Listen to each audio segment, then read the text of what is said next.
Bien, bonjour à tous. Donc, le plaisir d'animer cette table ronde sur le développement de partenariats multi-acteurs qui soient porteurs de solutions pour le sujet qui nous concerne, c'est-à-dire baisser l'usage de pesticides. Avec nous ce matin, Édouard Lehmann, qui est docteur en sciences de l'environnement, qui est spécialisé dans le suivi et évaluation de l'impact des pesticides. Et aujourd'hui, vous êtes responsable innovation et développement au COLE ACP.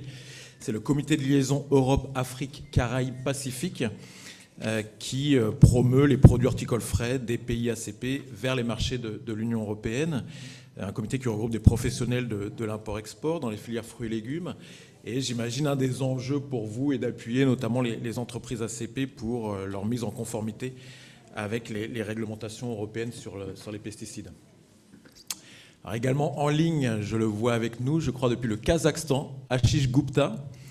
Ashish Gupta qui est Global Organic Academy Manager, donc vous vous occupez de formation autour de l'agriculture biologique et vous êtes membre, au sein de l'IFOAM, qui est la Fédération internationale des mouvements de l'agriculture biologique, une fédération qui a été créée en 1972 et qui regroupe aujourd'hui plus de 800 membres, différents types d'organisations, qui sont répartis dans plus de 100 pays.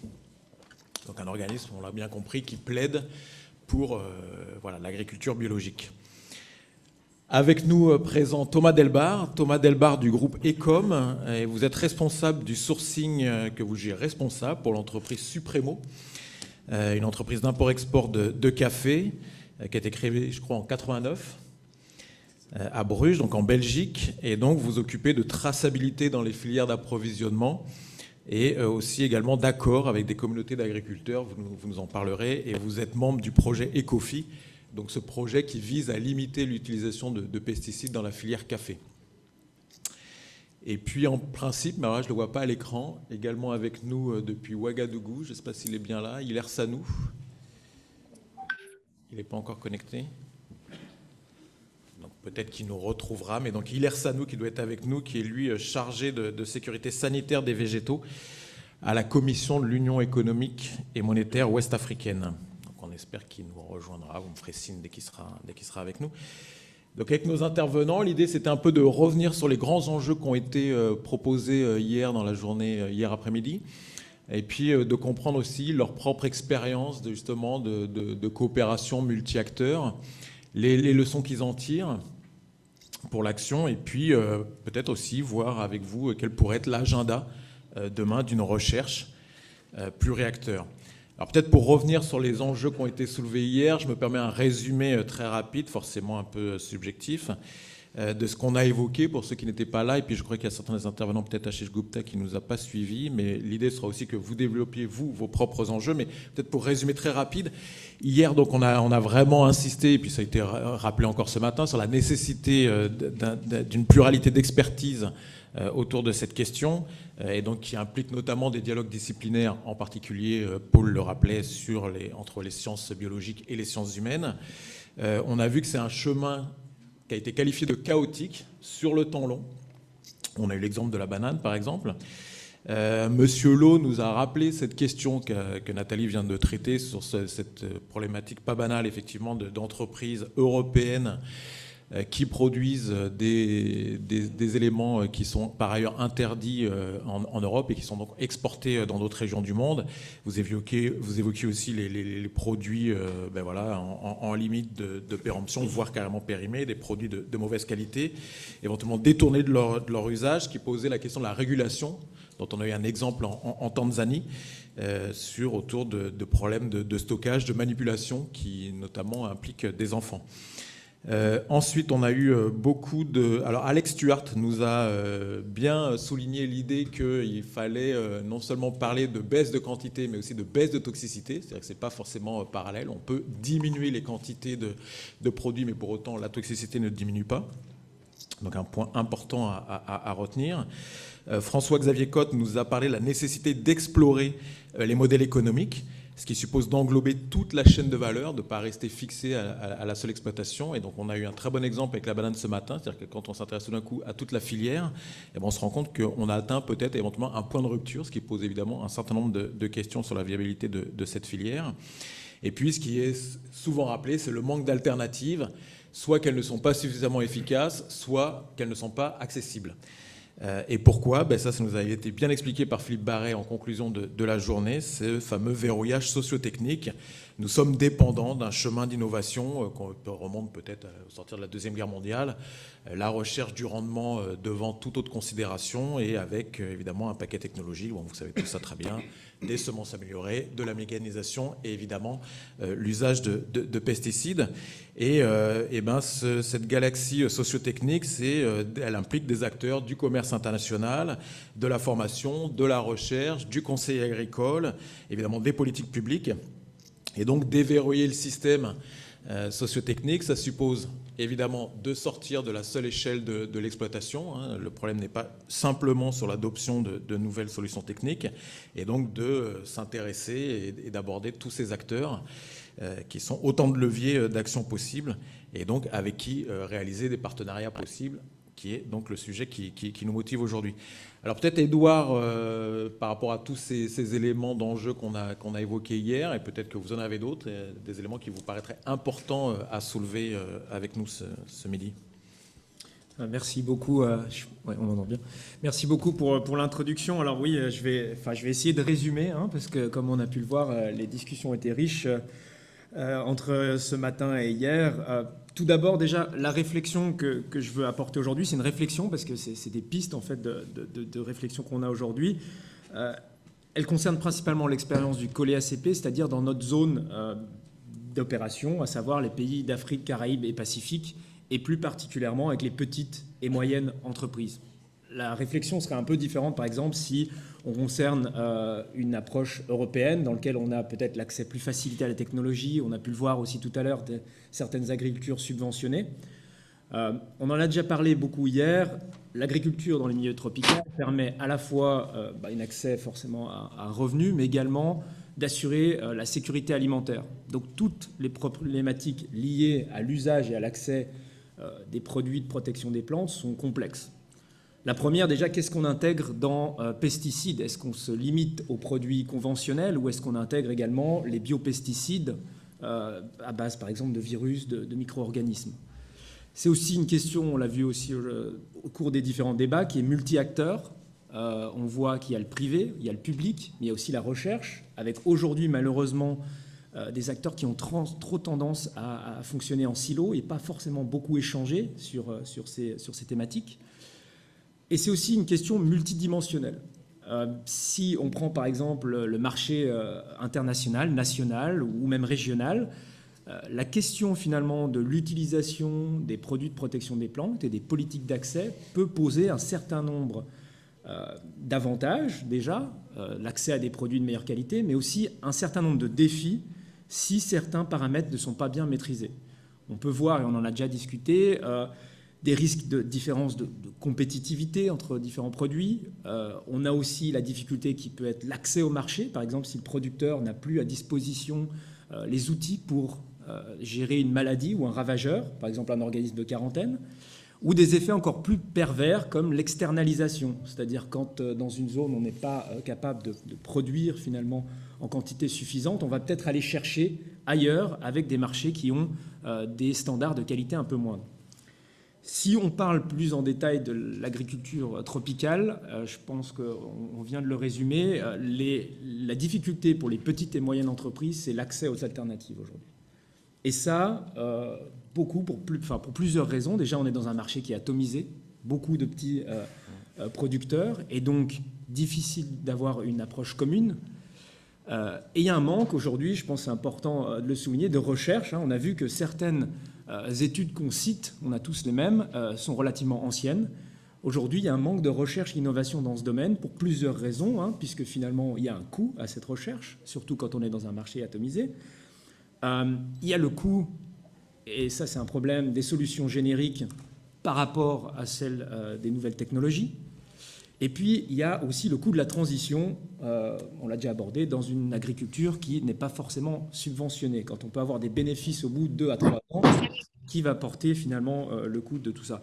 Donc, ce qui est important par rapport à ça, et je pense que je reviendrai sur un point aussi qui a été souligné hier dans une présentation du CIRAD, donc sur la partie L'horticulture, par exemple, était mis en avant, produits frais, et qui devrait justement faire l'objet de plus d'évolution par rapport à l'utilisation des pesticides, par rapport au risque, mais c'est aussi encore aujourd'hui des cultures mineures et qui bénéficient de moins finalement d'attention et d'investissement que les grandes cultures comme le blé, coton, etc. Par rapport aussi à la recherche, il y a un point important, c'est qu'aussi trop souvent, les solutions qu'on a, elles restent dans le domaine privé ou dans le domaine de la recherche sans arriver aux producteurs. On a vu qu'on a beaucoup de solutions autour de cette table aujourd'hui, mais parfois, certains produits, comme par exemple, on parlait de l'azadiractine juste avant et l'huile de Nîmes, c'est un produit qui aujourd'hui n'est pas homologué au comité sahélien des pesticides. Donc est-ce qu'on peut le recommander ou est-ce qu'il ne faudrait pas aussi travailler sur certains projets finalement d'homologation pour qu'ensuite ils puissent être utilisés, notamment avec des standards comme Global Gap, etc. Je vais aussi aborder un dernier point. Les produits de protection des plantes, ils font partie aussi des approches de lutte intégrée. Je lisais justement dans le train en venant un article de l'INRA qui parlait d'une étude qu'ils avaient faite où ils avaient en fait réduit uniquement par 50% l'utilisation des pesticides. Et forcément, les résultats économiquement et agronomiquement n'étaient pas viables. Et donc, dès là, en fait, ça lance un petit peu la réflexion qui a été amenée aujourd'hui. Ce n'est pas finalement une solution sur un seul point et une seule composante, mais plutôt finalement l'opérationnalisation de la lutte intégrée qui paraît importante pour les petites et moyennes entreprises, c'est-à-dire un meilleur management, une meilleure gestion des ravageurs et des maladies qui permettrait d'amener cette sécurité alimentaire et, par effet ricochet, un impact à la fois sur la santé et l'environnement par une utilisation raisonnée des pesticides. Donc finalement, l'approche qui aujourd'hui semble finalement la plus intéressante, parce que comme on dit en anglais, there is no silver bullet, c'est vraiment d'avoir cette lutte intégrée et qui prend en compte l'ensemble, je pense, des discussions et des aspects qu'on a eus ces deux demi-journées. Parfait, merci beaucoup Édouard. Donc l'idée c'est de proposer déjà un premier tour de table ici avec nos intervenants et puis bien sûr on se gardera le temps de l'échange avec vous, hein. Donc n'hésitez pas à garder à l'esprit les questions que vous aurez à poser. Thomas, peut-être avant de venir à vous, je propose un détour par le Kazakhstan. Donc à Chiche, je rappelle, donc vous êtes à l'IFOAM où vous vous occupez de formation. Donc peut-être dans votre secteur d'activité particulier, quels sont selon vous les grands enjeux que vous voudriez soulever et partager avec nous? All right, thank you. First of all, I'm in Kyrgyzstan, not in Kazakhstan, and I'm originally from India, and I'm based out of Germany. So you can see that it's a global connect going around the world trying to find various alternatives to the use of pesticides. And through organic agriculture, it's very clear for us. There is a world which exists without the use of highly hazardous pesticides, insecticides, fungicides, weedicides, all the kinds of sides that we have across the world.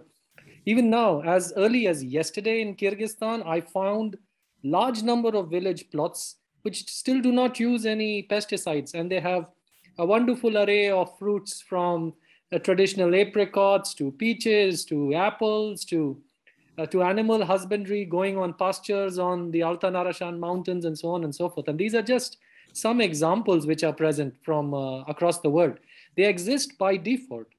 Notwithstanding what we are discussing in this conference, notwithstanding what all the scientists across the world have to say, the smallholders already have the solutions which they have been practicing for centuries altogether. The status quo hasn't changed for a large part of the world even now. It's a question of trying to take a look at it and identify with it. In India, let me talk about my country in India. Back in 2014, there was a storm in a teacup, literally. I think there was a report by Greenpeace back at that time, which found out that there were class 1B and class 2 hazardous pesticides in Indian tea. And this created a lot of problems with even the regulators, with the government, because everybody has chai, you see, and everybody is exposed to the risk of pesticides in chai. This led to a lot of thinking. Then there was a high-level committee at the central government level called the Anupam Verma Committee, which was to take a relook at the banning of highly hazardous pesticides in India. There was a list of I think about 86 which the civil society had litigated for in the Supreme Court of India. And then it was looked at by a high-powered committee. And in 2018, I believe, they banned about 18 of them. And they were reviewing 66 pesticides for banning in India. So you see, systemically, there are two challenges. Yeah, one is a regulatory challenge, and the other is how do we look for solutions? How do we look for alternatives to make a case for default organic or default agriculture, which has existed traditionally for centuries altogether, still in large parts of the world, large land masses. And these are the solutions that people like me, we tend to find out across the world. One of the alternatives back in my home state in the Himalayas in India is that of natural farming. Some of you may have heard of it as zero budget farming as alternatives, where farmers use in situ biomass based resources to create insect control systems to be able to handle what is today called pest. So there are alternatives all around us. It's just a question of how do we look at it. From a socio-economic point of view, we have also seen, again, in my state, home state of Himachal Pradesh in India, the state government, in fact, runs a system called the PK3, Prakritik Kheti Kushal Kisan Yojana, which means traditional farming or natural farming, prosperous farmer scheme. And they already have close to 150,000 farmers under the ambit practicing cultivation without use of chemicals. If I will cite you an example. Even today, the government, the state government has a spray schedule for apple, which is, let's say, the major crop in my state, in Himachal Pradesh. And this is a 7 spray schedule from green tip formation of the leaf all the way to post-harvest. And each one of them still have, hazardous pesticides. You have carbendazim, you have mancozeb, and so many other kind of dangerous pesticides. On the other hand, the state government is also practicing natural farming. So you see, there is a kind of it appears like a discord, but it is trying to maintain an equilibrium. So you see, there are strategies in sustainable food systems where governments can find a migratory pathway of trying to find alternatives from using highly hazardous pesticides or OCPs and going towards the path of natural farming and gradually taking let's say, a trajectory where slowly and steadily they can wean out the farmers from using agrochemicals by and large. And we see success in Andhra Pradesh, where in fact CIRAD also is involved in a research program with the government, as well as in the Himalayas, in Himachal Pradesh. So India is, let's say, a fantastic case to consider, where on one hand you have a huge challenge on using pesticides. You have this huge challenge on GMOs like BT cotton. It was touted to reduce pesticide, but we found that it is only increasing it. The pink bollworm attack on cotton is increasing year on year. So this whole idea of technology and how it is pushed down the throat of smallholder farmers needs to be taken a look at. Farmers do not make highly hazardous pesticides in their backyards. They do not have factories. This comes from science. This comes from people in research who somehow create an economic structure in trying to market these dangerous chemicals using fancy names like killer or demon and things like that. On the other hand is biotechnology. We have genetically modified food being promoted, but this doesn't seem to be provably reducing pesticides use either. And India's case on cotton is a case in point. And then again, we have, now we have a huge talk about AI and precision agriculture. All of this comes at the cost of the smallholder farmers. So socioeconomically, we really have to take a look at what is right. In the case of organic agriculture, we rely highly on the capacities and intelligence of the farmers themselves. We rely on the experience of the farmers to bring out localized alternatives suitable to their agroclimatic conditions. And then we propose to do research based on the solutions which are built grassroots up. Pesticides, BT, AI is all top down. And this comes at a great cost to smallholder farmers. So at this moment, this is all what I will say, that there are alternatives to all of the kind of research that we have. And now is the time to take a good look at the alternatives and try to build research on top of grassroots innovations. So I will just say that for now, and we can continue the discussion. Thank you. Très bien, merci beaucoup Achid, donc du Kyrgyzstan, désolé. Donc on voit bien cet enjeu à la fois de régulation et puis surtout vous nous le rappelez qu'il existe effectivement un monde sans pesticides et notamment dans toute une série de petites agricultures traditionnelles, naturelles, évidemment je mets des guillemets, où un certain nombre de solutions existent et donc vous plaidez pour des recherches, on en reparlera, autour de ces solutions déjà existantes depuis déjà bien longtemps et vous l'évoquiez dans le cas de l'Inde. Alors Thomas Delbar, donc vous êtes d'un tout autre secteur, parce que donc, je le rappelle, vous faites du sourcing pour une entreprise d'import-export de café. Et donc là, il y a évidemment un grand enjeu aussi, j'imagine, autour de la réduction de l'usage des pesticides et puis certainement aussi le développement de filières bio. Donc peut-être nous expliquer quels sont pour vous, dans votre secteur d'activité, là aussi les grands enjeux que vous voudriez partager. Bien sûr, merci Damien. Bonjour à tous. Alors, mon compatriote belge hier a eu un message très clair et très simple en utilisant beaucoup de l'humour. Moi, je vais essayer de déjà faire simple. Hein, on verra pour l'humour après. Merci encore à tous et pour l'invitation au CIRAD, dont le groupe Ecom, avec d'autres négociants, avec des torréfacteurs de café, fait partie dans le e-Coffee Initiative. Je le rapproche ? C'est mieux comme ça ? Oui, voilà.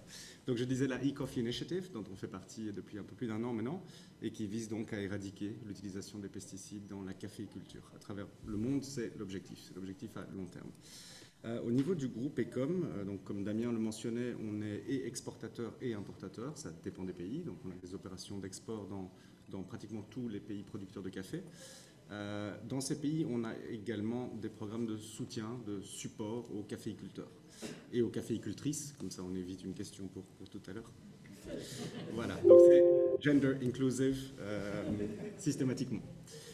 Donc on a sous une division qu'on a créée il y a un peu plus de 15 ans qui s'appelle SMS, Sustainable Management Services, tout un système, tout un network de soutien aux planteurs. On travaille avec 600 000 planteurs à travers la planète. On a 1500 agronomes sur notre payroll. Donc pour un négociant, pour une entreprise agro-industrielle, on prend ce sujet très au sérieux.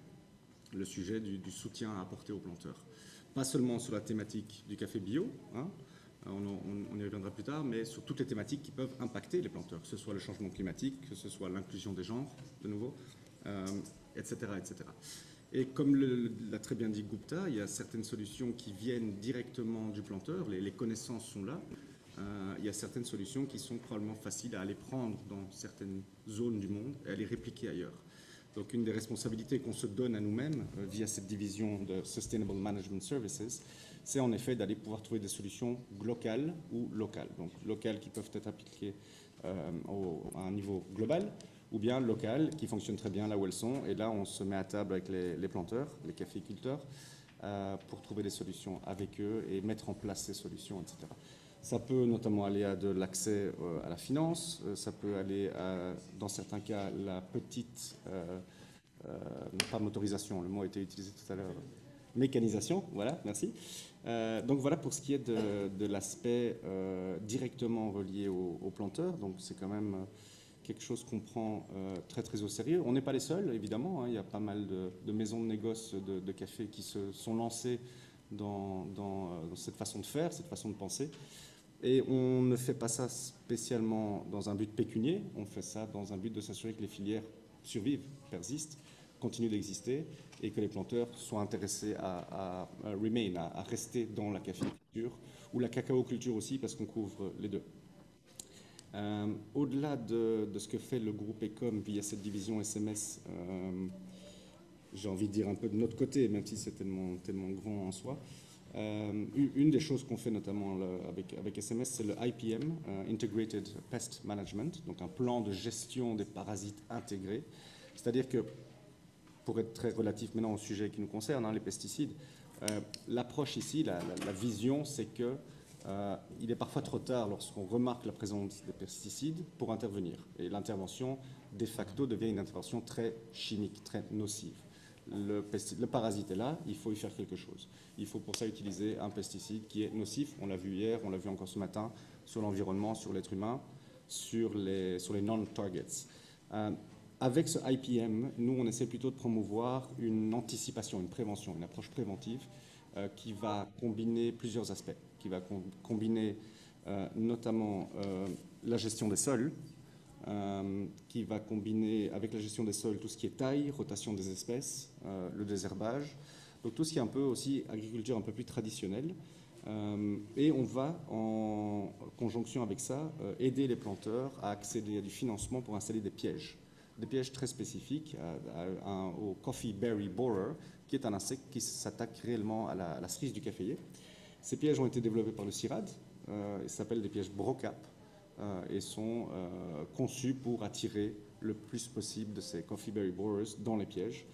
Donc, installer ces pièges à travers des dizaines et des dizaines de plantations, principalement en Amérique centrale et du Sud, ça permet aussi de faire un comptage. Donc, ça nous a permis aussi de commencer à collecter de l'information avec laquelle on peut éventuellement continuer à agir et avoir un cercle tout à fait vertueux, un effet boule de neige sur les problématiques des planteurs. Voilà en gros pour ce que je peux vous dire sur ce que fait le groupe à notre niveau. Évidemment, faire partie d'e-Coffee, c'est très, très important aussi à partir de maintenant, avec, comme j'ai déjà mentionné, beaucoup d'autres acteurs. Et on en revient à un point qui a été mentionné plusieurs fois hier, dès l'introduction, Madame Cormier le disait, c'est un problème de collaboration, de politique publique. Ça a été dit maintes fois, Monsieur Cotte aussi. C'est difficile d'avoir de la continuité dans les décisions, les chercheurs font leur boulot et puis boum, ça s'arrête d'un coup. Comment faire en sorte qu'il y ait des synergies, qu'il y ait de l'interaction, qu'ensemble on aille plus loin au lieu que tout seul on puisse aller plus vite. Donc ça c'est aussi une des raisons pour lesquelles on était ravis d'accepter l'invitation du CIRAD à se joindre à cette initiative, parmi d'autres qu'on a déjà en cours avec le CIRAD, mais celle-ci est probablement à terme et de façon stratégique la plus importante de toutes. Je pense que pour ce qui est de notre façon à nous de faire pour l'instant, je crois que ça répond à la question. Enfin, j'espère en tout cas. J'espère. Très bien. Et sinon, n'hésitez pas. Ouais. Et on va revenir plus précisément justement sur ces questions de partenariat que vous avez mis en œuvre et les enseignements que vous en tirez. Alors on me fait signe, Hilaire est là, Hilaire Sanou, non? Hilaire est là. Et il y a un problème de caméra. D'accord. Très bien. Alors Hilaire Sanou, est-ce que vous nous entendez bien? Hilaire Sanou, si vous voulez parler, la parole est à vous, si vous nous entendez bien.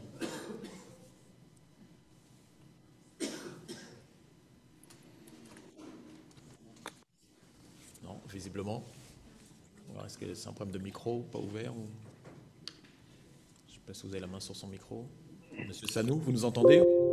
Peut-être au moins envoyer un message pour dire que vous nous entendez. Bon, pas de signe. Pas de signe. Écoutez, je propose qu'on continue. Donc peut-être du coup, Édouard, si vous pouvez sur cette question de partenariat multi-acteurs. Donc ça a été effectivement bien dit à de multiples reprises que déverrouiller techniquement et socialement ce problème, ça implique un partenariat entre différents acteurs, différents domaines. Donc peut-être d'expérience, vous, de partenariats multi-acteurs que vous auriez pu conduire, et ce que vous en tirez comme leçon sur des partenariats à venir qui pourraient être développés.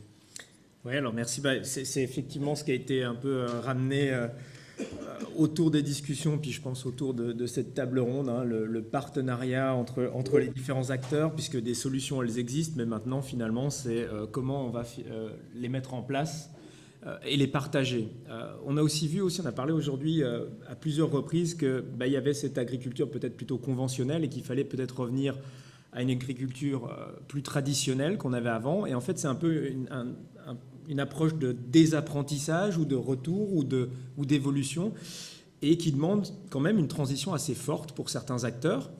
Et dans ce cadre-là, l'approche multi-acteur est vraiment intéressante pour le partage de connaissances. Le partage par l'exemple fonctionne souvent mieux et finalement, l'adoption d'une pratique, aussi bonne soit-elle, est souvent le point bloquant. Et par le partage, donc souvent par le partage entre agriculteurs, montrer qu'est-ce qui fonctionne bien comme pratique, là, on arrive finalement à des résultats qui sont intéressants et des fois plus puissants.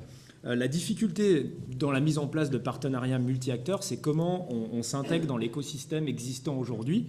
On en a parlé de quelques-uns qui ont été mentionnés, mais par exemple, au niveau international, on a le GIFAR, on a la Tropical Agricultural Platform, on va avoir un certain nombre en fait, d'organisations. Au niveau européen, on a EFAD, on avait mentionné hier le SCAR, EYARD, AgriNatura comme réseau. Au niveau peut-être par exemple plutôt régional, en Afrique, on a le FARA, on a la SARECA, on a le PAFO pour les organisations paysannes. Donc on a un certain nombre finalement de structures existantes et l'idée c'est comment, quand on vient avec un partenariat, s'intégrer dans l'écosystème qui existe. Parce que sinon on risque, et ce n'est pas le but je pense aujourd'hui, de réinventer la roue, mais c'est vraiment de faire une recherche qui va avoir un but. Donc finalement cette recherche doit à la fois parler aux membres du réseau, par exemple Agropolis aujourd'hui, mais également aux potentiels bénéficiaires. Et donc s'assurer d'avoir quelque chose d'appliqué, peut-être partage de cas d'études, ça c'est quand même quelque chose qui fonctionne relativement bien, la preuve par l'exemple, et finalement d'assurer aussi une certaine crédibilité par la représentativité de tous les acteurs qui sont importants. Et là, dans les acteurs, très souvent, on a tendance un petit peu, comme je disais tout à l'heure, à travailler en silo. Hein. Donc il y a quand même les entreprises, les petites et moyennes entreprises qui sont les bénéficiaires finaux, mais il y a aussi les coopératives, les organisations paysannes qui vont être importantes. On a parlé aussi des parties publiques. Il va y avoir le privé, donc comme aujourd'hui on parle avec certaines entreprises, mais il va y avoir aussi la grande distribution, peut-être qui peut être aussi pertinente à ce niveau-là, puisqu'on a les deux bouts de la chaîne qui vont avoir un impact important l'un sur l'autre, et la recherche bien sûr, et les distributeurs d'intrants aussi. C'est peut-être dommage aujourd'hui de ne pas avoir un parmi nous, parce que je pense qu'aujourd'hui eux aussi ne sont pas finalement aveugles à la transition et travaillent déjà sur des domaines de recherche. Donc finalement, ces partenariats multi-acteurs, ce qu'on a tendance à voir aujourd'hui, nous, ce qui manque et ce qui serait pertinent aujourd'hui et de plus en plus à renforcer, c'est la connexion et la facilitation de la discussion entre ces différents acteurs.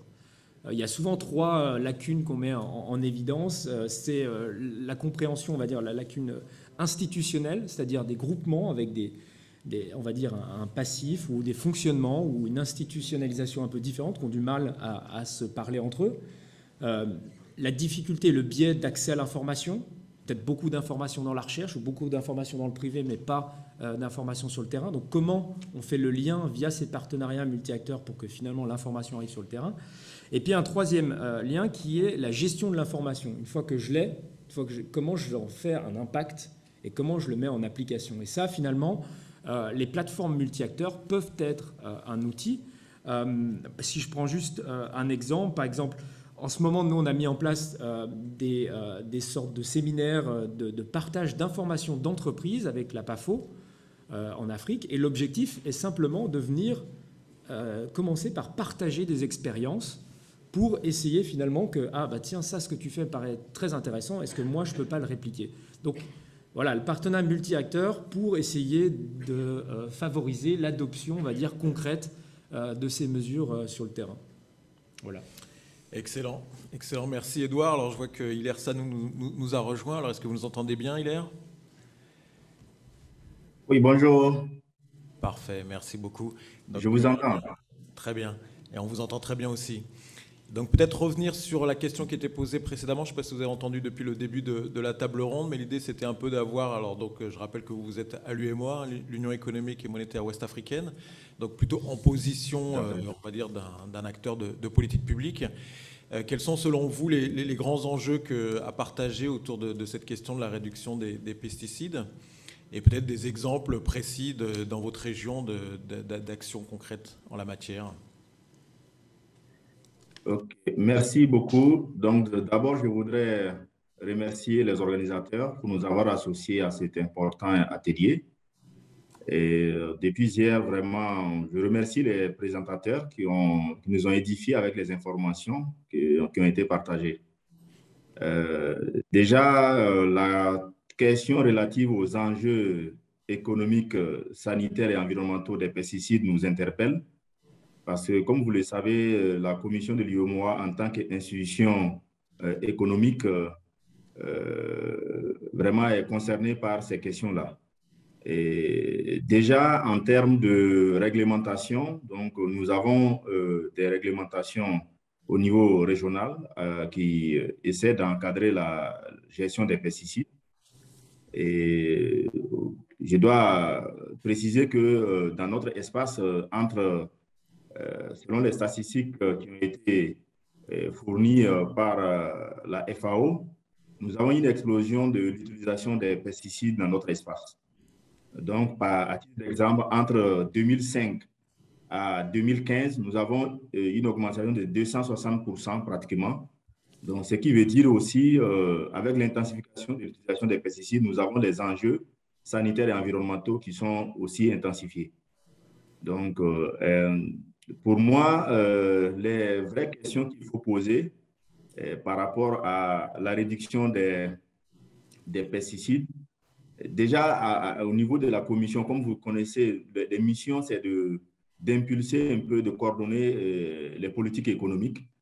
Donc, ceci veut dire que nous avons des enjeux d'abord économiques liés à la réduction des pesticides. Et à ce niveau, qui dit réduction des pesticides, comme l'ont précisé beaucoup d'intervenants, ceux qui ont intervenu, sont intervenus hier, qui dit réduction des pesticides dit baisse des rendements. Donc, et baisse de rendement, ça entraîne également la baisse des revenus chez les producteurs. Mais également, il y a un autre enjeu qu'il ne faut pas négliger qui concerne les consommateurs, parce que la baisse de rendement pourra, toute proportion gardée, aussi impliquer une baisse d'offres sur le marché, notamment des produits agricoles et des denrées alimentaires. Donc, avec le risque également d'avoir des prix d'achat plus élevés. Nous le vivons déjà cette année pour le cas du maïs, avec la campagne agricole passée qui n'a pas été très fameuse. Donc, nous avons connu une flambée sans précédent des prix du maïs. Donc, ça aussi, c'est un enjeu qu'il ne faut pas perdre de vue. C'est pour ça que je pense que la question de la réduction des pesticides peut être perçue d'abord au niveau de l'amélioration d'abord de la gestion des pesticides, parce que comme vous l'avez perçu dans les présentations, que ce soit hier ou aujourd'hui, le problème que nous avons le plus, c'est surtout la méconnaissance des risques, notamment sanitaires et environnementaux liés à l'utilisation de ces produits-là. Et également, un manque de formation, si bien que les utilisateurs ne prennent pas toutes les précautions techniques nécessaires, telles que cela a été en fait recommandé par les firmes qui produisent ces produits-là.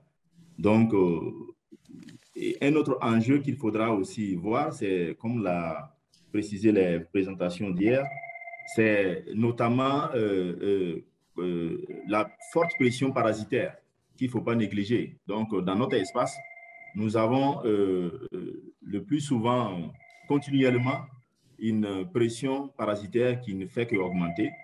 Depuis 2009, nous avons de nouveaux problèmes phytosanitaires qui apparaissent, que ce soit la Fusarium du manguier, la cochinille du papayer, également, plus récemment, la chenille légionnaire d'automne, qui est venue vraiment encore compliquer la production du maïs.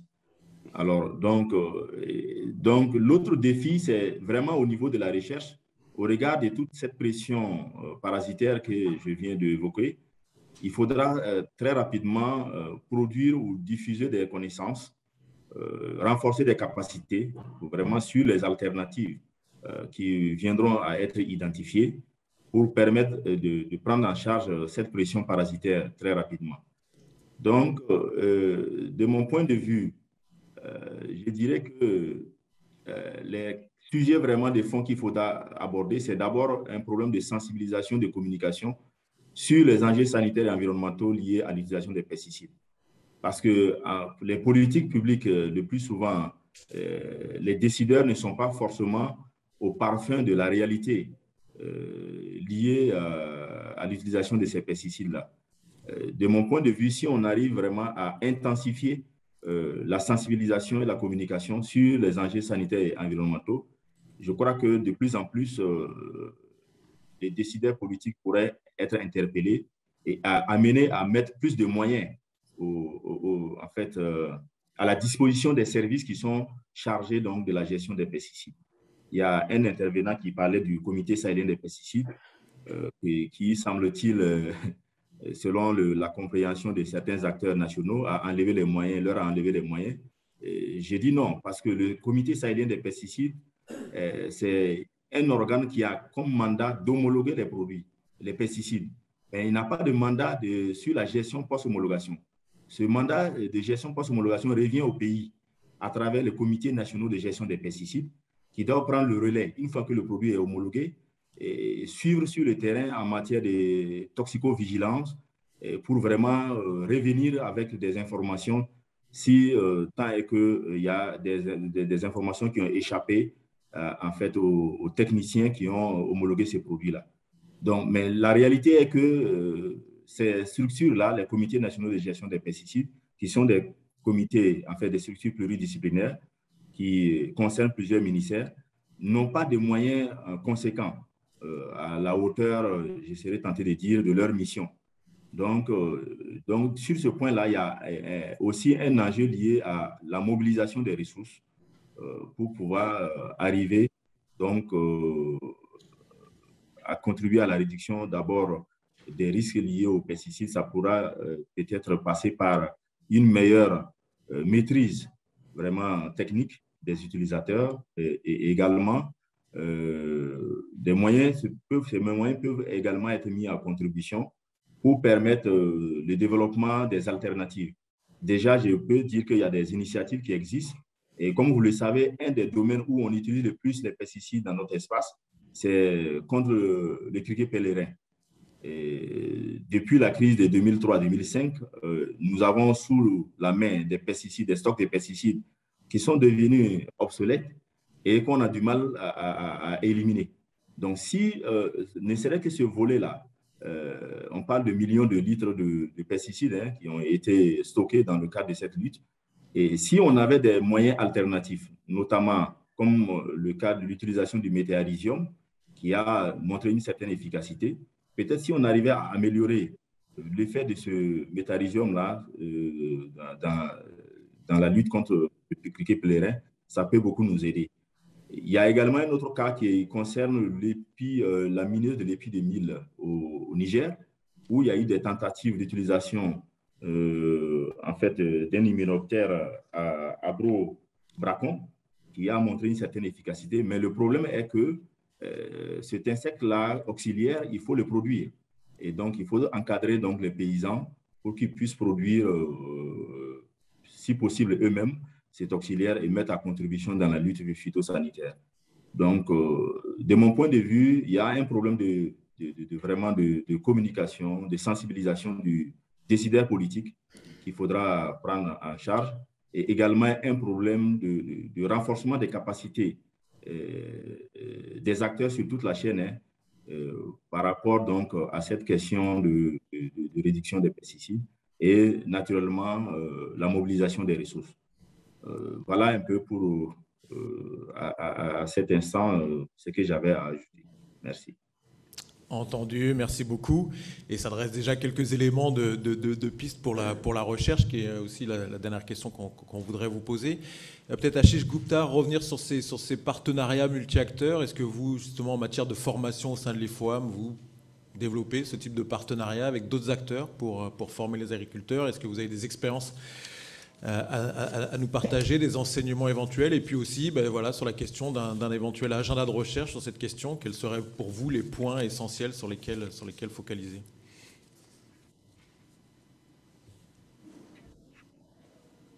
Alors, on ne vous entend plus.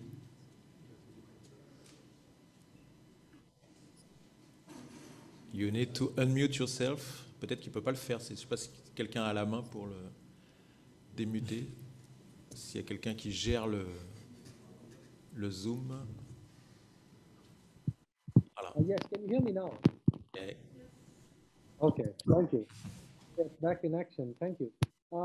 Yes, I think it's important to have a transparent. Just a minute, please. Sorry, there's a problem with volume. I don't know if it's here or at your place. I don't know if you can raise the volume, maybe, of the microphone. I don't know. Can you hear me? Parfait. Okay, loud and clear. Thank you. So I think it is important to have greater transparency in all fields. So if there needs to be a multi-sector, multi-participatory approach in discussion involving the chemical industry or involving the pesticide industry, then one really has to take a very hard look at the top-down versus bottom-up approach. I mean, we have so many solid experiences from across the world The farmers have been able to develop alternatives to using agrochemicals, and the yields haven't gone down. The yield has increased. They're still using certain traditional varieties of seeds. Even, for example, in paddy, there are a number of researchers, published research out there where traditional varieties of paddy seeds have outstripped modern varieties. Excuse me, Ashish. We don't hear you anymore. I don't know if Oh, wow. it's not here. Seems like he cannot do anything. Yeah, maybe you need to talk on the microphone. Yes, that's it. Can you hear me better now? Please don't shout. We hear you well. All right. Thank you. So, as I said, that if we must have multi-stakeholder discussions, then we must have it with a great degree of transparency. We have been able to see people like me traveling across the world, holding trainings, going meeting farmers on the ground. We have seen alternatives being built bit by bit, drop by drop, and it is spread all across the world. It is a question of how we take a look at it. So there needs to be greater transparency in a top-down approach, where we are suggesting is take a good look at the bottom-up approaches where farmers have been able to develop alternatives to cultivate without the use of agrochemicals. And on one hand, we have a top-down approach where companies are developing newer molecules, newer kinds of biotechnology, which farmers have no control over. So we need to try and work on the solutions where farmers have a control over. We did discuss eventually all of this impacts the income of the farmers. If the pesticide industry continues to be subsidized, if they continue to receive any kind of state support, then it is a lopsided arrangement against the favor of farmers. So if you really want a level playing field, you have to diminish all the advantages that is unfairly given to the agrochemical industry, and then come to the table and start talking about all the various alternatives. As I said, in India, there is published research available where traditional paddy varieties of paddy, rice, has outstripped other varieties of paddy, modern varieties or high-yielding varieties of paddy, in terms of cultivation yield and in terms of nutritional gain, and all of that without the use of agrochemicals too. So there is a lot of material available in what we call the traditional domain. And this is not to say that we go back to the medieval times of cultivation. We are talking about taking a good hard look at what is already available from the hard work of millions of farmers across the world, and try to build a research system from a bottom-up perspective, rather than a top-down perspective where scientist comes and always tells the farmers what to do. It's time to start listening to the farmers as well. And it is time for the science to really catch up with the tradition in a way, is what I have experienced back home in India as well. And now I see it in other parts of the world too. Governments are playing their role. There is a regulatory change. There are programmatic changes. And I think everyone needs to come across the table in a multi-stakeholder sort of an arrangement and take a good hard look. But I remain a big fan of a bottom-up approach. As much as I have learned from farmers, it's not something I can equate to having learned from science. So I remain a champion of organic farmers. I remain a champion of smallholder farmers, and I will remain so till the day I die. So yeah, come across the table. Let's have a discussion, but let's create a level playing field first. Thank you. Merci Ashish. Donc plaidoyer pour des solutions bottom-up qui viennent des agriculteurs, donc forcément plaidoyer pour une recherche participative, pour pas dire participante, et des solutions qui émanent du terrain. Alors peut-être pour terminer ce tour de table, et puis on va vite engager la discussion avec vous, mais peut-être Thomas, quelques retours d'expérience, de leçons, peut-être tirés du projet Ecofi. Et puis Edouard, si vous avez éventuellement un ou deux autres éléments à rajouter sur un agenda de recherche qui est déjà bien rempli là, dans tout ce qu'on a échangé ensemble. Merci Damien. Je rejoins Gupta entièrement sur Organic First Believers. Le bureau Ecom pour lequel moi personnellement je travaille, plus de la moitié de nos achats et de nos ventes sont des cafés bio, où on paye des primes aux caféiculteurs, caféicultrices, des primes fixes sur le volume. Sorry to interrupt, there is no translation. Peut-être qu'il faut rapprocher le micro, c'est possible qu'ils vous entendent pas bien. Je pense qu'il faudra vraiment... D'accord, bah écoutez, on va continuer comme ça. Is it better upstairs for the translators? Yes. Fantastic. Thank you. Yes, I can hear. That's technically because I'm speaking English now, but okay. Donc, on reprend en français. Donc je disais qu'on est fervent croyant dans l'agriculture biologique, mais on n'est pas naïf non plus. On n'est pas obsédé. On sait que c'est pas la solution dans tous les pays producteurs non plus. Donc c'est quelque chose où on roll out de plus en plus. Et à l'échelle de ma société qui fait partie de cette constellation de sociétés du groupe Ecom, c'est quasiment 50% de nos livres, de notre book of business. Pour ce qui est des partenariats, il y a un mot qui est énormément revenu hier, qui est encore revenu énormément aujourd'hui, c'est vraiment les politiques publiques. Et je pense que la seule solution pour bouger ces politiques publiques, c'est d'un côté, en effet, ces consortiums, ces tables de discussion, ces partenariats, type Ecofi, mais c'est également la volonté ultime du consommateur. Il y a des situations... On est en transition, comme le disait Edouard. Je pense qu'il faut se faire violence. Tout le monde doit se faire violence dans la filière, dans la chaîne d'approvisionnement. Mais ça commencera aussi par le consommateur qui devra continuer à exprimer une opinion très claire sur les desiderata de consommation. Qu'est-ce que le consommateur veut consommer, comment il veut le consommer, etc. Et tout ça, c'est un sort de down to top aussi, mais du côté retail à ce moment-là, va pouvoir nous donner pas mal d'informations qu'on va ensuite pouvoir aussi, qu'on soit négociant, chercheur ou autre, aller partager avec les autorités publiques.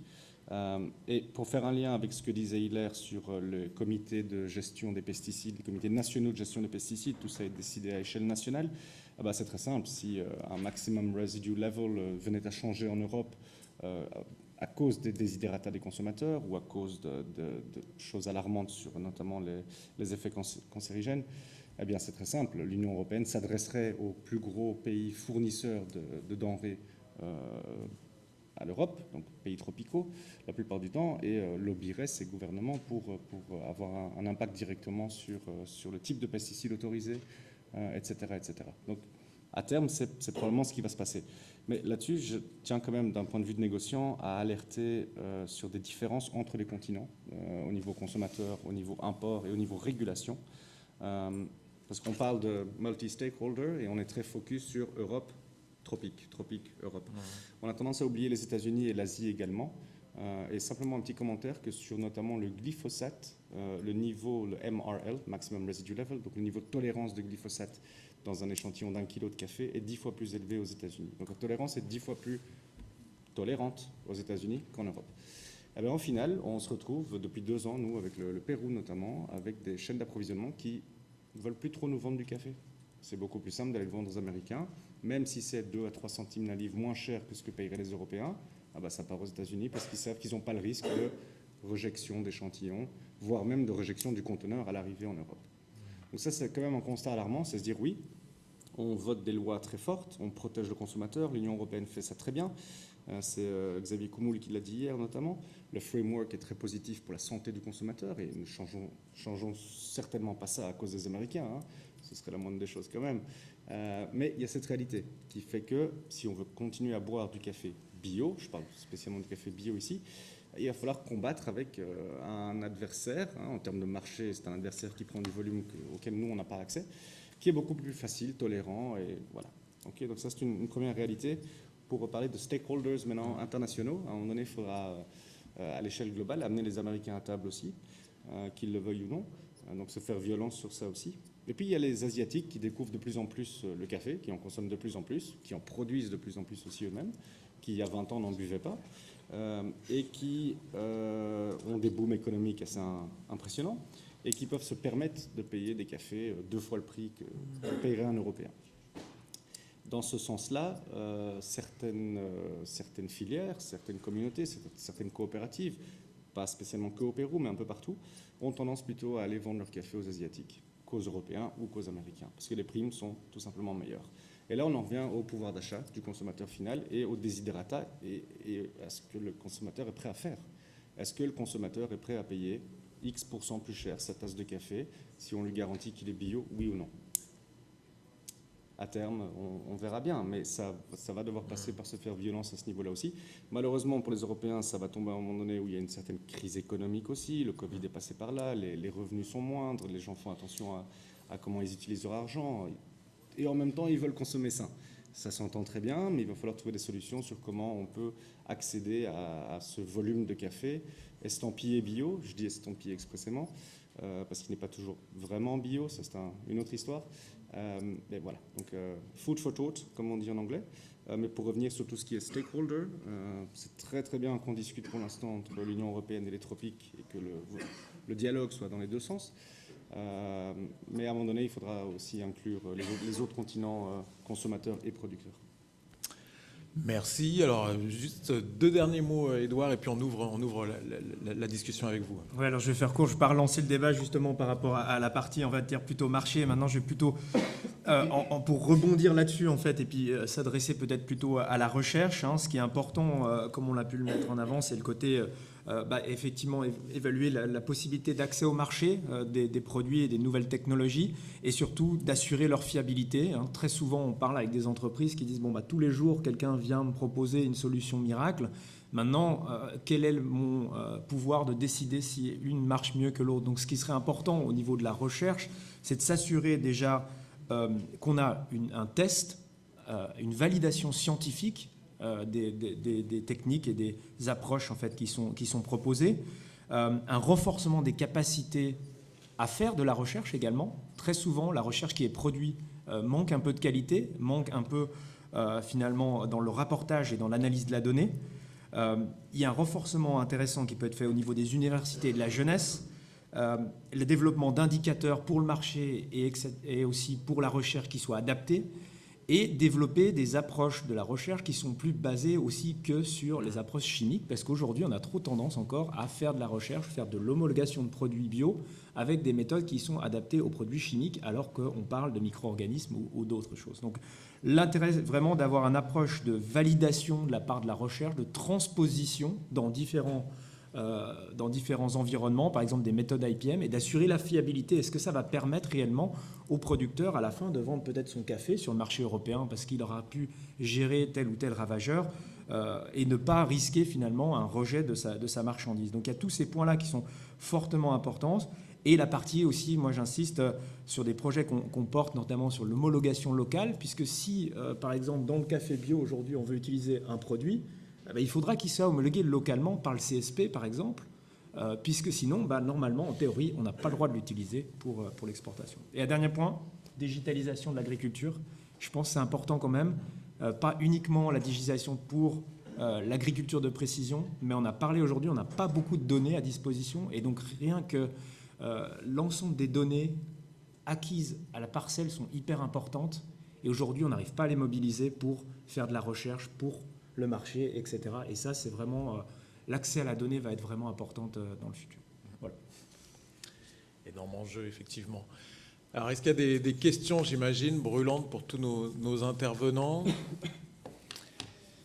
Donc, si vous savez déjà à qui elle s'adresse, n'hésitez pas. Sinon, on la distribuera aux différents intervenants. Et puis, toujours selon le même principe, présentez-vous, c'est toujours agréable de savoir d'où la question est posée.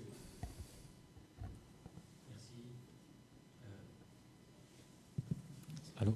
Oui. Merci. Rémi Kahn du CIRAD.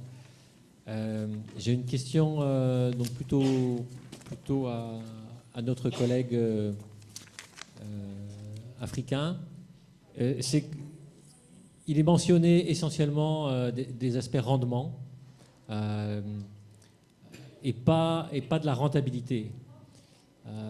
Donc j'aimerais plutôt, moi, qu'on évoque les aspects rentabilité, en particulier donc, quand il n'y a pas d'utilisation de pesticides. Il y a peut-être des chutes de rendement, mais globalement, les producteurs peuvent gagner de l'argent, peuvent améliorer leurs revenus.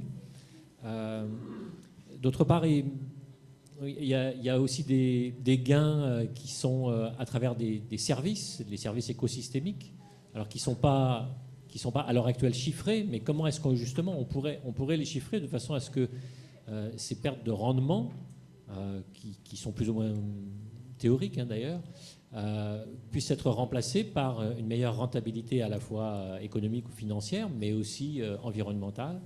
Et enfin, produire moins, est-ce que ça peut aussi s'accompagner d'une diminution des pertes et gaspillages que l'on connaît, que l'on sait être énorme. Et donc, cette amélioration, cette transition vers moins de pesticides, est-ce que ça peut aussi être vertueux dans la meilleure gestion de la production, en particulier des produits frais, dans une meilleure transformation, stockage, etc. Excellent. Merci Rémi. Est-ce qu'il y a d'autres questions? Je retiens celle-ci donc pour Hilaire Sanou. Ouais. Oui. OK. J'ai une question par rapport au positionnement du chemin vers le zéro pesticide, par rapport à l'agriculture bio. C'est-à-dire, en fait, il y a un autre enjeu qui est la réduction des intrants chimiques pour la fertilisation, avec un enjeu aussi important sur l'émission de gaz à effet de serre qui sont même plus impactants que le CO2. Mais ça dépend des cultures, mais par exemple, pour prendre l'exemple du café, où en fait la production est très très dépendante en fait des apports en azote. Et même si on ne peut pas mettre le focus sur la production, mais c'est quand même une composante importante de la rentabilité. Et voilà, donc ma question c'est comment arriver à valoriser en fait ce zéro pesticide. Et il me semble aussi qu'il y a un manque au niveau des certifications sur le zéro pesticide. On commence à voir en France par exemple des fruits et légumes étiquetés zéro pesticide, donc qui ne sont pas bio, mais enfin je l'espère en tous les cas, qui n'ont pas de résidus de pesticides. Donc voilà comment il y a ce positionnement-là. Et une deuxième autre petite question, c'est par rapport au changement climatique. Monsieur Sanou a évoqué en fait l'augmentation de risques phytosanitaires. Et on voit bien, je reprends l'exemple du café, par exemple, sur les 10 dernières années, on a eu une pandémie effroyable d'une maladie qui s'appelle la rouille du café, et dont il y a de fortes présomptions sur le fait que ce sont des dérégulations climatiques qui ont engendré cette pandémie. Et donc ça va être peut-être là une difficulté, un obstacle supplémentaire en fait pour mettre en place la réduction des pesticides, alors qu'on voit des risques phytosanitaires qui vont augmenter à cause du changement climatique. Très bien, je crois qu'il y avait une autre question en haut, on peut la prendre aussi, puis après on va laisser nos interlocuteurs y répondre.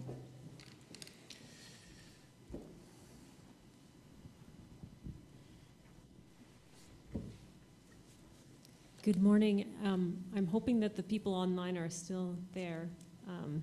Are they still there or have they disappeared?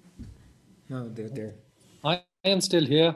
Okay, great. I'm Rachel Besner-Kerr. I'm from Cornell University. Je m'excuse, je pose mes questions or mes comments en anglais. I really appreciated Ashish's commentary because it seems that the conference so far is grappling with different paradigms.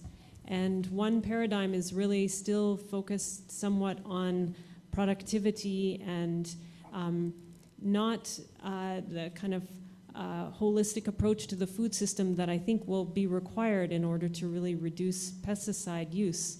And I think I wanted to just comment on that because of the contrasting kind of ways that the different speakers were talking about farmers. And there seemed to be limited recognition of the power inequities between farmers who are being really pushed towards the productivist paradigm in most parts of the world in tropical agriculture. And there's very limited support for alternatives. And I think I just wanted to highlight the Z zero budget natural farming example because I know there's a wide scale study being led by, I believe her name is Lindsay Jacks at the University of Edinburgh in collaboration with the Public Health Institute in India in Andhra Pradesh, doing a comparison of farmers using agroecological practices with farmers not using them, and looking at impacts of pesticide exposure on a number of different health indicators. So this is it's a large study. I had a meeting with her a few months ago, and was very excited because they were able to get enough funds to do it over an extensive period of time, and that should generate some exciting results, not only in terms of pesticide exposure and dietary diversity, but also in terms of implications for non-communicable diseases, which is a very big interest for the Indian government. So I think India is a really exciting place to look for alternatives, because it's a place where the Green Revolution has really, you have this contrast of heavy pesticide use and now a local grassroots initiative as an alternative. And so I look forward to hearing more about that. Parfait, merci Rachel. Eh ben, je propose de donner la parole à nos intervenants lointains. Peut-être d'abord Hilaire Sanou. Donc Hilaire, vous étiez interrogé sur cette question de rendement. Est-ce qu'il ne faudrait pas aussi parler de rentabilité, d'amélioration des revenus possibles à travers éventuellement des services écosystémiques qui seraient rendus justement par la diminution de l'usage de pesticides. Et puis il y a aussi ce levier de limiter les pertes et gaspillages. C'est-à-dire, est-ce qu'il faut produire absolument plus, sachant qu'on continue de perdre et gaspiller énormément. Et puis, deuxième point parce que vous évoquiez tout à l'heure la pression parasitaire qui augmente. Vous nous avez donné des exemples, notamment sur le manguier, par exemple. Et donc, cette question de lier cette pression parasitaire au changement climatique, est-ce que c'est quelque chose dont vous avez conscience, certainement, mais sur lesquels vous avez éventuellement des pistes d'action ou de recherche. Donc, M. Sanou, et puis Ashish, on vous demandera ensuite de... Ok, merci bien. C'est effectivement une question pertinente parce que la baisse de rendement ne devrait pas automatiquement induire une baisse de rentabilité. Mais ça, c'est lorsque vous avez un marché qui est prêt à payer les prix. En fait, je serais tenté de dire la différence de prix entre le produit conventionnel et les produits, je serais tenté de dire également, issus de l'agriculture et de l'agroécologie. Mais dans le contexte actuel dans lequel nous nous trouvons, il y a très peu de gens qui prennent en compte ces aspects liés à la qualité sanitaire du produit qu'ils achètent. Le plus souvent, on est tenté de considérer, en fait, le premier critère, c'est d'abord le prix. Face à un produit A et un produit B, le consommateur est tenté, vu la faiblesse de son pouvoir d'achat, à aller vers le prix qui serait le moins disant. Donc, ceci dit, tant qu'il n'y a pas un travail de fond à ce niveau pour amener le consommateur, donc le marché, à pouvoir compenser, en fait, à travers le prix, la baisse de rendement, naturellement, on va rester sur baisse de rendement égale à baisse de rentabilité. Bon, par rapport à la réduction également des pertes, je suis d'accord, mais encore faut-il que les gens aussi les producteurs soient accompagnés et qu'ils soient vraiment sensibilisés par rapport aux nouvelles approches, aux nouvelles techniques de production qui vont contribuer à réduire les pertes, donc réduire les charges de production. Et cela permettrait également, comme il a suggéré, donc, de compenser la perte de rendement qui serait liée à la réduction des pesticides. Mais tout ça, c'est vraiment un ensemble je serais tenté de dire, de pratiques, de nouvelles pratiques qu'il faudra mettre au point et pour lesquelles il faudra former tous les acteurs, que ce soit ceux qui sont directement à la production à la parcelle et sur toute la chaîne de commercialisation. Donc, il faudra également aussi former des acteurs assez. Donc, concernant le deuxième aspect, la deuxième question qui est liée à la pression parasitaire, effectivement, nous avons de plus en plus de nouveaux problèmes phytosanitaires qu'on pourrait tenter, mais on n'a pas vraiment de preuves scientifiques. Sinon, il y a la possibilité que cela soit lié au changement climatique.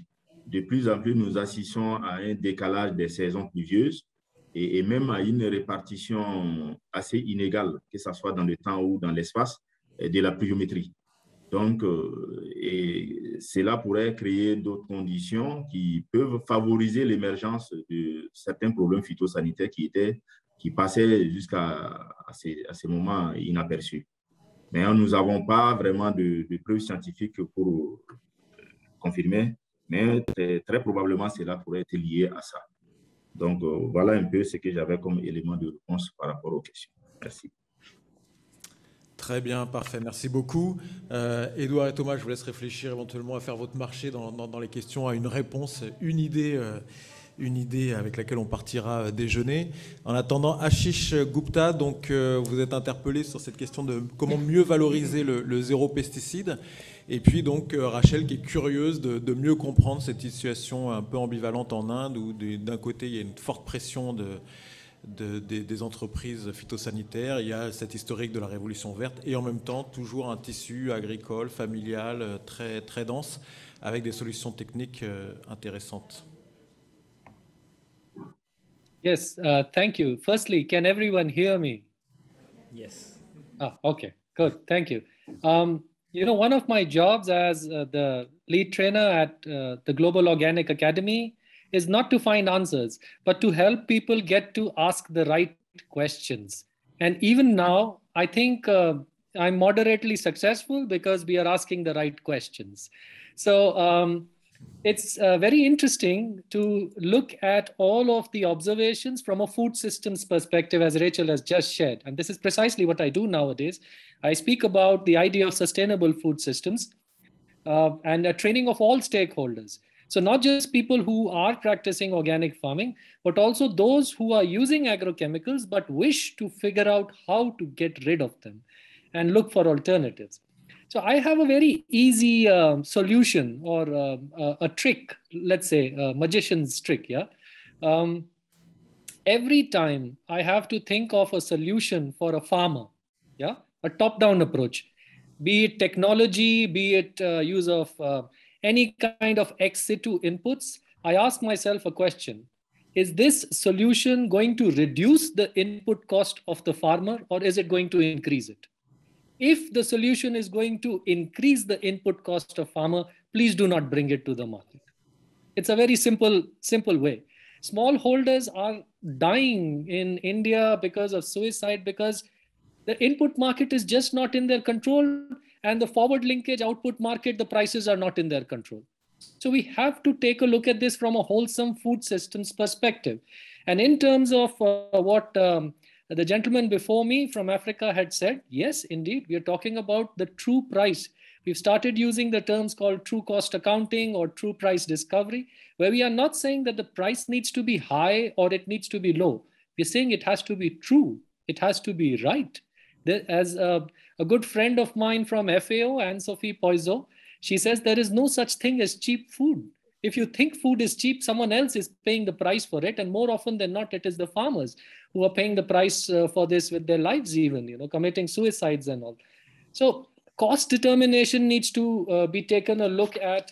I've also noted this in terms of certification, as what was said, that how do we, you know, consider it from a consumer's perspective? It's very unfortunate that organic has been reduced to the idea of certification. There are 4 principles of organic that we always tell people about: the principle of care, health, ecology, and fairness. Nowhere we talk about certification. So we really need to get back to fundamentals and try and find innovative ways by which we can connect farmers to consumers on the basis of trust and transparency. In one example I will use now, in the case of natural farming, let's say in Andhra Pradesh or Himachal Pradesh, in fact, in Himachal Pradesh, the government is building something called as a sustainable food systems platform for natural farming. In production, yeah, up to 6 or 7 types of crops are grown simultaneously per unit land at the same time. Now, how do you use the classical yield measure to determine output of such a land? If you look at yield, if the farmer is growing, let's say, cauliflower, then he's just growing it in 2 or 3 rows in a hectare. But the farmer is growing 6 or 7 or 8 types of crops simultaneously. So how do you measure yield? You cannot use the same benchmark. So you have to really think about new techniques, new technologies, all that fine, but we have to look at it from a bottom-up perspective rather than a top-down perspective. So yeah, this is pretty much what I have written down. I hope I am able to cover all the questions. If not, please feel free to ask more. Good, thank you very much, Ashish. Thomas et Edouard, alors, deux idées géniales qui n'ont pas encore été partagées. Sans vous mettre la pression. Elle est énorme, elle est énorme. Tout le monde a faim, donc on va faire l'idée géniale très courte. Je me permets d'y aller, hein, Edouard. Mais en fait, pour moi, pour conclure, il y a un mot qui est énormément sorti hier, il y a un mot qui est énormément sorti aujourd'hui, c'est le rendement. Alors, le rendement, c'est une chose en Afrique de l'Ouest, c'en est encore une autre en Afrique de l'Est, et le rendement, voire même la course au rendement, c'est encore complètement autre chose comme concept au Brésil, par exemple. Donc, pour relier tout ça à du stakeholder collaborations, etc., je pense qu'il y a un besoin urgent de parler un même langage. Donc d'accorder nos violons entre chercheurs, entre négociants, entre tous les acteurs concernés, mais aussi de parler le même langage, parce que sinon, on va avoir un même objectif, qui est cette réduction des pesticides, dans notre cas de l'e-coffee, mais on va avoir au final des attentes différentes, des sous-attentes différentes. L'un va vouloir réduire complètement et ne voudra jamais entendre parler de biopesticides. L'autre va dire, mais non, les biopesticides, c'est l'avenir. Donc pour ça, commençons déjà par avoir un langage commun. Mais je me réjouis sur cette note-là de participer au conseil d'administration demain justement de l'e-coffee, parce que ça va nous permettre de continuer à avancer, voir les progrès, et tout doucement, sans trop forcer, parler un même langage, ce qui est l'objectif ultime. Donc pour moi, c'est là-dessus que je voulais finir, sur cet exemple du rendement qui nous montre que pour tous parler ensemble, il faut plus ou moins parler la même langue. Voilà. Donc un grand merci à tous. Et puis Edouard, je t'en prie. Merci, c'est la pression maintenant d'avoir le mot de la fin. Non, simplement, je pense effectivement, je rejoignais sur les mêmes indicateurs, mais il y a plusieurs discussions, et puis on a parlé donc des aspects techniques pas mal, on a parlé aussi des aspects sociaux, et puis aussi des aspects économiques, et là je lisais un article qui vient d'être publié par FIBL, où il montrait que certains agriculteurs repartaient de l'approche, pas forcément certifiée, comme l'a dit Ashish, mais de l'approche en fait du coup organique, pour repartir vers du conventionnel, parce qu'ils n'avaient pas trouvé finalement des débouchés à leurs produits, ou en tout cas ils n'atteignaient pas en fait un niveau qui leur permettait de payer pour le travail qu'ils avaient mis en place. Et donc là, il y a finalement aussi une réflexion peut-être au niveau de la recherche et au niveau de différentes sciences sociales et économiques, de réflexion sur les business models et les débouchés pour ces produits, peut-être trouver des modèles un peu innovants, une nouvelle approche pour aussi finalement qu'il y ait un juste prix au final pour l'effort supplémentaire consenti. Voilà. Parfait. Eh ben, merci beaucoup, Thomas, Edouard, Hilaire et Ashish. Alors, vous avez compris que un peu l'enjeu sous-jacent de cette journée et demie, là, c'est un petit peu de dresser ce qui pourrait être une feuille de route, un agenda de recherche pour, donc, nous a été décrit hier midi, une future coalition qui devrait se monter, coordonnée par Agropolis Fondation. Et donc, voilà, déjà, une feuille de route déjà bien remplie. Moi, j'en ai déjà une pleine page. Et puis, on va continuer cet après-midi. La deuxième table ronde nous inspirera, évidemment, toutes les interventions qui suivront. Donc, merci.